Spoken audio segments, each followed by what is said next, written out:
તો અમેરિકાથી ડિપોર્ટ કરેલા ગુજરાતી પરત ફર્યા છે ત્યારે માણસાના બોરુ ગામના પરિવારને પણ ડિપોર્ટ કરવામાં આવ્યો। કરણસિંહ ગોહિલ પરિવાર સાથે અમેરિકા ગયા હતા। પત્ની અને બે પુત્રી સાથે તેઓ અમેરિકા ગયા હતા। પરિવારના ચારેય સભ્યો વતન પરત ફર્યા છે। જોકે સંદેશ ન્યૂઝની ટીમ હાલ બોરુ ગામ પહોંચી છે। આ દ્રશ્યો જે આપ જોઈ રહ્યા છો તે બોરુ ગામના દ્રશ્યો છે। કરણસિંહ ગોહિલ પોતાના પરિવાર સાથે અમેરિકા ગયા હતા કે જેમને ડિપોર્ટ કરવામાં આવ્યા છે અને તેઓ હવે પરત ગુજરાત ફર્યા છે। ત્યારે અમેરિકાથી ડિપોર્ટ કરેલા અન્ય ગુજરાતીઓ પણ પરત ફર્યા છે। આ બોરુ ગામના ગાંધીનગરના દ્રશ્યો મહત્વનું છે કે સંદેશ ન્યૂઝની ટીમ અત્યારે બોરુ ગામ ખાતે પહોંચી છે। જે લોકોને ડિપોર્ટ કરવામાં આવ્યા છે તેમની સાથે ખાસ વાતચીત કરવામાં આવશે। ગેરકાયદેસર રીતે અમેરિકા ગયેલા ભારતીયોને ડિપોર્ટ કરવાની પ્રક્રિયા અમેરિકાએ શરૂ કરી છે અને ગઈકાલે 104 ભારતીયો ભરેલું વાયુસેનાનું વિમાન અમૃતસર પહોંચ્યું હતું અને એમાં 33 જેટલા ગુજરાતીઓ સામેલ હતા। એ ગુજરાતીઓ આજે અમદાવાદ આવી પહોંચ્યા છે અને એમાંનો એક પરિવાર આ કરણસિંહ ગોહિલનું ઘર છે માણસાના બોરુ ગામમાં અમે પહોંચ્યા છીએ અને કરણસિંહ પોતાની પત્ની અને પુત્ર સાથે અમેરિકા પહોંચ્યા હતા। હજુ તો 1 મહિના પહેલા ત્યાં તેઓ ગયા હતા, પરંતુ ત્યાં ગયા તેવા જ તેમને ત્યાં ડિટેઇન કરવામાં આવ્યા હતા અને ફરી પાછા તેમને મોકલવામાં આવ્યા છે। અત્યારે હજુ આ ઘર બંધ છે, માતા છે અને પિતા બીમાર છે, પરંતુ ઘર બહારથી બંધ કરી દેવામાં આવ્યું છે અને તેઓ હજુ ઘરે પહોંચ્યા નથી। પરંતુ અહીંના તેમના પાડોશી સાથે પણ આપણે વાત કરીશું, કારણ કે આ એ વિસ્તાર છે ગાંધીનગરનો।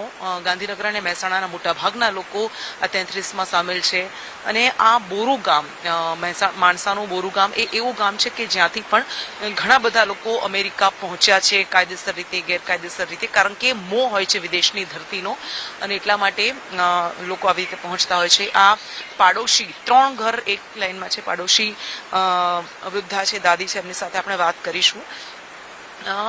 લોકો લાખો ખર્ચીને અમેરિકા ગમે તેમ કેન પ્રકારે જવા માટે મથી રહ્યા છે।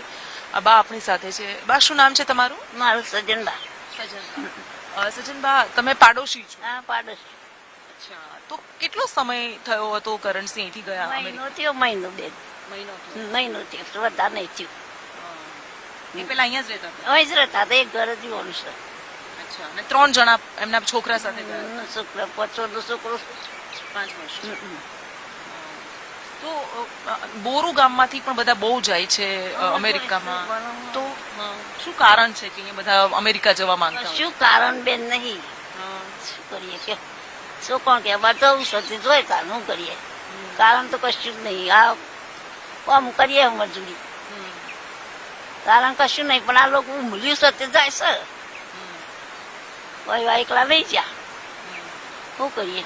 એજન્ટને પૈસા આપીને જતા અમે એની તો ખબર નહીં બેને મને, એ વાતની પૈસા ચોથી લાયા હું કર્યું ને એ તો વાતની કશી ખબર નહીં, પણ અહીંયા કરણસિંહ નોમ છે એટલી ખબર છે। એ 3 જોશી પૈસાની વાતમાં ખબર નહીં, એટલે લાખો રૂપિયા ખર્ચીને જતા હોય છે, કોઈ કરોડો રૂપિયા પણ 1.5 કરોડ સુધીના રૂપિયા એજન્ટને આપતા હોય છે અને ત્યાં પહોંચતા હોય છે। જોકે આ મોટાભાગના જે 104 પાછા મોકલવામાં આવ્યા છે એ એવા છે કે હજુ જે પહોંચ્યા જ હતા અને ત્યાં જ એમને ડિટેન કરી લેવામાં આવ્યા હતા। એમને 10 દિવસ ત્યાં રાખવામાં આવ્યા ડિટેન્શન સેન્ટરમાં અને અત્યારે પાછા મોકલવામાં આવ્યા છે।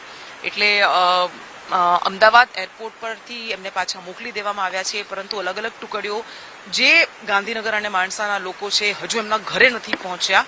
એ પહોંચશે, પરંતુ સવાલ એ પણ ઉઠી રહ્યો છે કે આ એ વિસ્તાર છે કે જ્યાંથી મોટા ભાગના લોકો એ જમીન વેચીને, ઘર વેચીને અમેરિકાની ધરતી પર પહોંચવા માંગે છે અને ઘણા બધા આવી રીતે ગેરકાયદેસર રીતે પોતાના જીવના જોખમે પણ પહોંચતા હોય છે, દુર્ઘટનાઓનો ભોગ પણ બનતા હોય છે એ આપણે જોયું છે।